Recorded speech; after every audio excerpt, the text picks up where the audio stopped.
मैं जिस घर में काम करता था वहां मालकिन के अलावा और कोई नहीं रहता था। मेरी मालकिन, जिनका नाम सारा था, 30 से 35 साल की थी और दिखने में बेहद खूबसूरत थी। उनकी सादगी और सौम्यता उन्हें हमेशा जवान और आकर्षक बनाती थी। धीरे धीरे मुझे वो अच्छी लगने लगी थी। एक दिन मैं उनके कमरे में साफ सफाई कर रहा था। तभी सारा मैम बाथरूम से बाहर आई।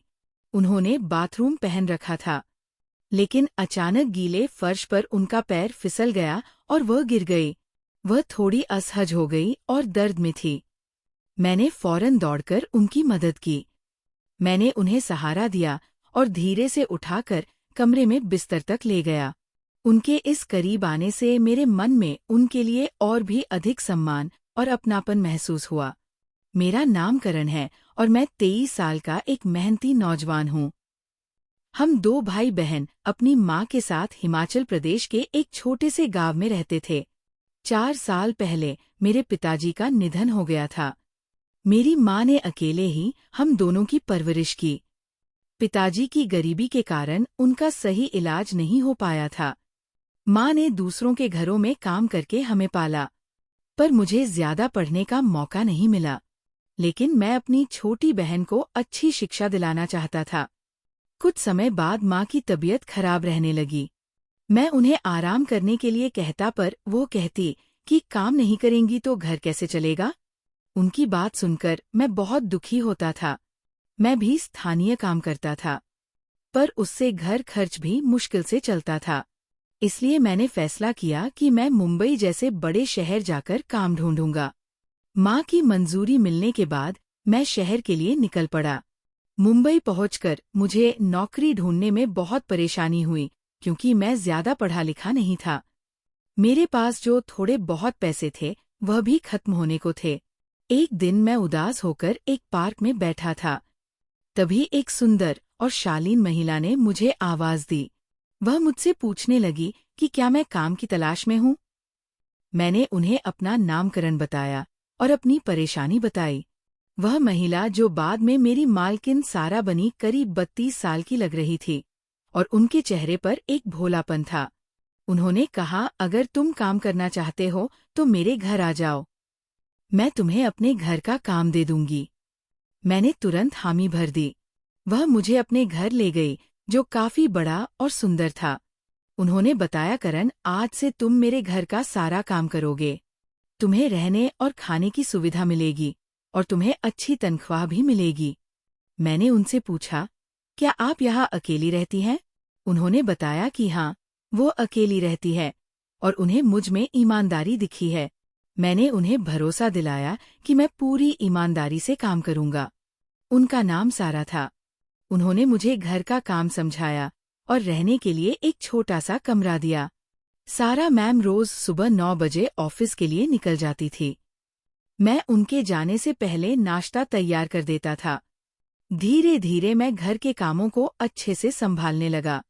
सारा मैम मेरे काम से बहुत खुश थी और मुझसे हमेशा अच्छे से पेश आती थी।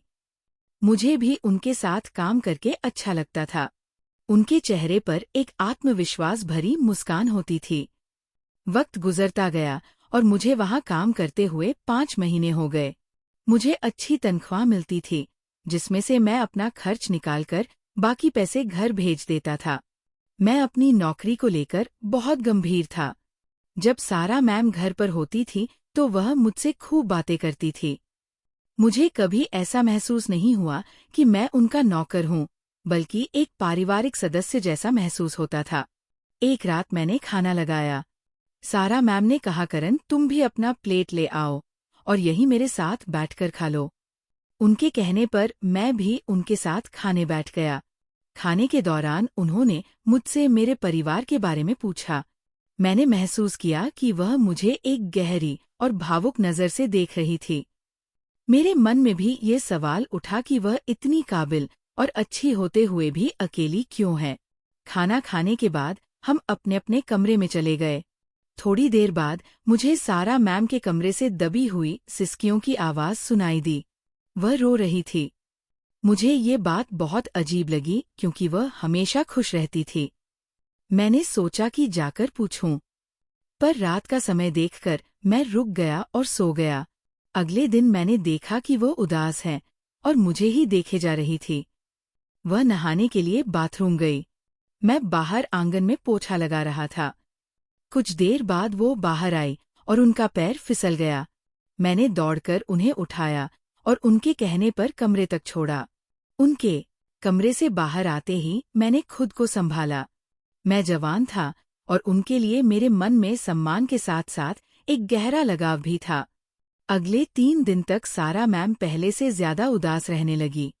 उनकी ये उदासी मुझसे देखी नहीं जा रही थी। मुझे लगा जैसे मैं उनसे प्यार करने लगा हूं।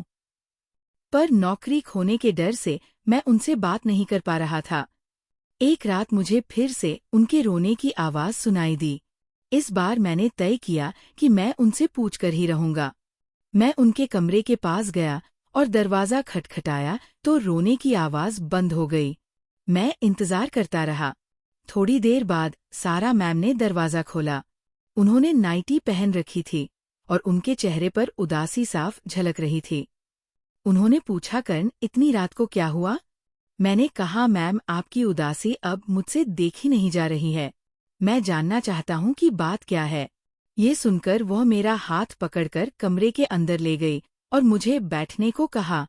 फिर उन्होंने अपनी कहानी बताना शुरू किया। वह कहने लगी कि वह एक अनाथ थी। 4 साल 18 साल की होने पर एक दुर्घटना में उनके बाबा की मौत हो गई। उनकी सारी जायदाद सारा के नाम थी। पढ़ाई के दौरान उन्हें कॉलेज में एक लड़के से प्यार हुआ। वह लड़का उन्हें शादी का झूठा वादा करता रहा और उनका इस्तेमाल किया।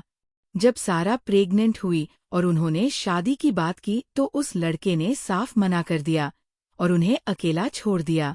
समाज के तानों और अकेलेपन से तंग आकर उन्होंने मजबूरी में गर्भपात करवाया। वक्त गुजरता गया। वह बड़ी हुई और शादी की उम्र हो गई। पर अनाथ होने और पुरानी बातों के कारण कई लोगों ने शादी से मना कर दिया। वो अकेली रह गई। उन्होंने हिम्मत नहीं हारी और अपनी काबिलियत के दम पर एक बड़ी कंपनी में वरिष्ठ पद पर काम करना शुरू किया। कई लोगों ने शादी का प्रस्ताव रखा, पर जब उन्हें पता चला कि वो अकेली हैं, तो सबने दूरी बना ली। एक दिन ऑफिस में सोचते हुए उन्हें सीने में दर्द हुआ और वह बेहोश हो गई। डॉक्टर ने बताया कि ये तनाव के कारण हल्का हार्ट अटैक का पहला झटका था। उन्हें तनाव से दूर रहने की सलाह दी गई। वो हंसने की कोशिश करने लगी, पर रात को अकेलेपन और अनाथ होने का दुख उन्हें सताता था। इसी वजह से वह रोने लगती थी। उनकी बातों को सुनकर मेरी आंखों में भी आंसू आ गए। मैंने उनसे कहा, मैम, अगर आप बुरा ना माने तो मैं आपसे कुछ कहना चाहता हूँ। वो हैरानी से मेरी तरफ देखने लगी। मैंने कहा, मैम, मैं आपसे प्यार करने लगा हूँ। अगर आप चाहो तो मैं आपसे शादी करने को तैयार हूँ। मुझे आप बहुत अच्छी लगती है।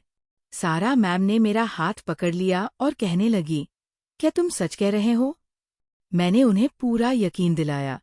अगले ही दिन हमने सच्चे मन से शादी कर ली। वह मुझसे लिपटकर रोने लगी और कहा, कर्ण, तुमने मेरी भावनाओं को समझा और मुझे अपना बनाया। तुमने मुझे एक नई और खुशहाल जिंदगी दी है। मैंने कहा कि मैं गरीब जरूर हूं, पर मैं एक इंसान की भावनाओं का सम्मान करता हूं।